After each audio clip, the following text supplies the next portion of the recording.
Hi. I just wanted to ask you a few questions. Okay. I know that you are a graduate student here at UPenn, Yeah. and I think that one of the concerns that a lot of students have, especially when they come to study Africana studies, is about what does racism look like in different contexts, and Yeah. especially like what does racism in fact even look like in East Africa or like West Africa or on the continent Yeah. writ large. So I guess we can just start with like what do you know about racism, and as an African especially, how does that concept, what do you relate to? Yeah. Thank you so much. Actually, a second year student, PhD student in Africana Studies department, and I think I started feeling much about racism when I came to the United States. I never knew much about racism. I have read racism in books in Nigeria as a master's student and undergrad. But I never felt this way about racism. It was not ignited in me. Mm-hmm. In Nigeria, we have our diverse tradition in terms of religion and tribalism. Mm-hmm. But the construct of racism, Mm-hmm. I didn't feel it much until I came to United States. Mm-hmm. Then people began to talk about racism, how they feel about racism, what racisms have been to them, and how they have really been constrained in terms of economic, physically, and socially deconstructed in Mm-hmm. racism. So for me, I only know about racism and the concept of racism when I came to the United States. Mm-hmm. Yeah, because as a Nigerian, I don't know about race.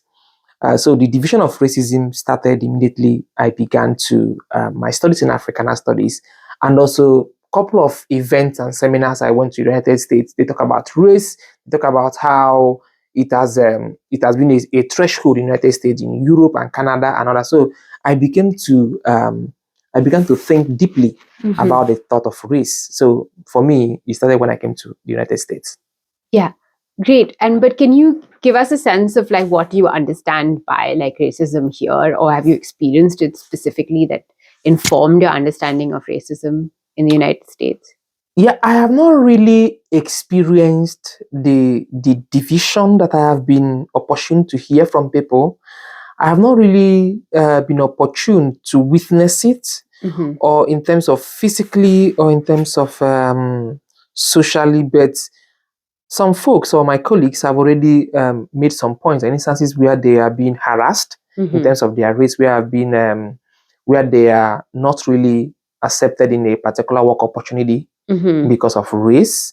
Mm-hmm. But for me, particularly, I'm not really conscious about racism Mm-hmm. because I never knew what it was until I came here. Mm-hmm. So, and presently, because of the seminars, the workshops, the conferences, the lectures on racism, so I became curious Mm-hmm. to know actually if I will be affected by the term racism. Mm-hmm. But so far, my years here, I think I have gathered what racism is based on people's lived experiences. Mm-hmm. Yes, but for me, it has not really affected me. Okay. But do you see any historical instances of racism in your context, the context that you come from, like Nigeria? Yes, historically, there are some there are some thoughts about racism Mm-hmm. in colonial Nigeria, because basically I'm from eastern part of Nigeria, and even during colonial times, there are these demarcations between the whites and blacks Mm-hmm. in terms of where the whites should live and where the natives should live, the blacks. Mm-hmm.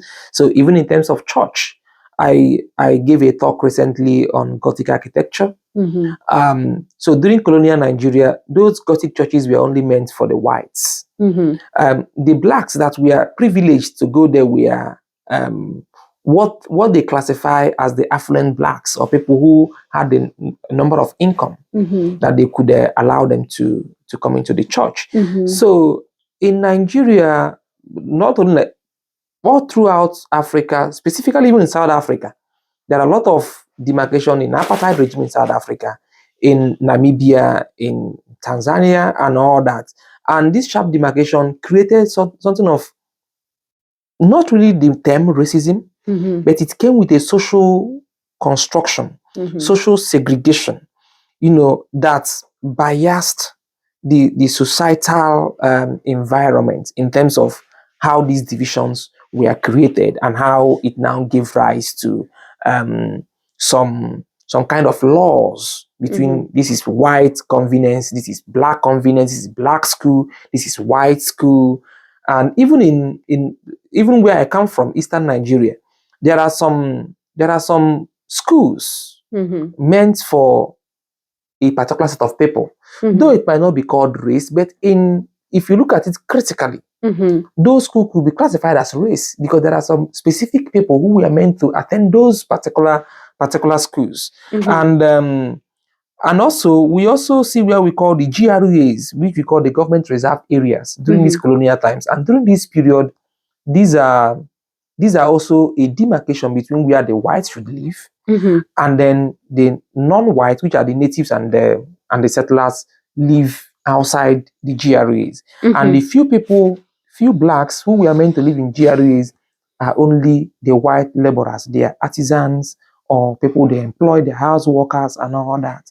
And so that's kind of what racism means historically in Nigeria or part of Africa. Yeah. Yeah. Great. And then I guess like the last question would be, the big question, which is like, you think that the specter of race, do you think it will ever end? If racism will end, and I would like to start it with Marcus Garvey's input about racism. Marcus Garvey said that if a particular race is denied social and political power, they are useless. So racism, to me, they talk about racism might not end anytime soon. Because as the year progresses, as things progresses, there are a lot of discussions, a lot of experiences, a lot of things people are still chunking out on racism. People are still debating the concept of racism and how they think racism looks to them. For me, how racism might end, or not really the word end, the end should be in quotes, but how we can accommodate all the nuances of colors and all that, I think is for us to show the term of what Kevin Waller called love. Loving one another in terms of not being biased in our color, in our language, dialect, where we come from, and all that. I think for it to be a kind of mind, we should kind of accommodate people. But to me, I'm not seeing racism ending. Yeah, I'm not seeing it ending, but I'm seeing a future where some of these things will take its course in terms of being amenable and all that. So that's my thinking about that. Okay. Yeah. Great. Thank you so much. Thank you. This has been really informative. Thanks so much. Thank you.